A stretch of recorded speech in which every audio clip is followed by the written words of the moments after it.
पोळा बळीराजासाठी सगळ्यात महत्त्वाचा सण। यंदा मात्र महागाई आणि अतिवृष्टीमुळे हा सण कसा साजरा करावा असा प्रश्न बळीराजाला पडलाय।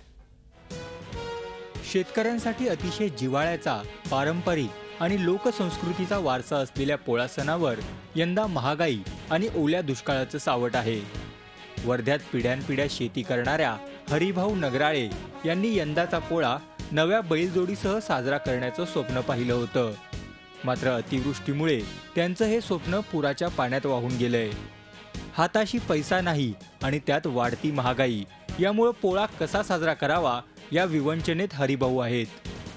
या जो पोळ्याचा सण आहे, या जो आता खर्चिकच आहे, समजा बाशिंग 500-700 रुपयाची बाशिंग होती। चवळ्याचा जोड जर म्हणलं तर 1500-2000 पर्यंत आहेत, हे घ्याच लागते। हीच अवस्था यवतमाळमधल्या शेतकऱ्यांचीही झाली आहे। गगनाला भिडणाऱ्या महागाईमुळे बैलाला सजवण्यासाठी लागणाऱ्या साहित्याच्या किमतीत 50% वाढ झाली आहे। फार पूर्वी आम्ही हा पोळा सण खूप उत्स्फूर्तपणे साजरा करत होतो, उत्साहानं साजरा करत होतो। तो उत्साह, तो उत्स्फूर्तपणा आज रोजी आमच्याकडे राहिलेला नाही आहे।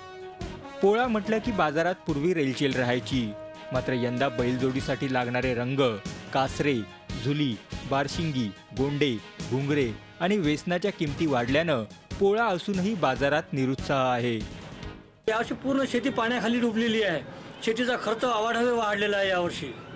त्यामुळे आज पोळाचा सण तो त्या बैलाच्या अंगावर साधा साथ सुद्धा टाकायची आज त्याची म्हणजे त्याची परिस्थिती नाही आहे। वर्षभर शेतकरी आपल्या जीवाभावाच्या सहकार्यासह काबाड कष्ट करतो।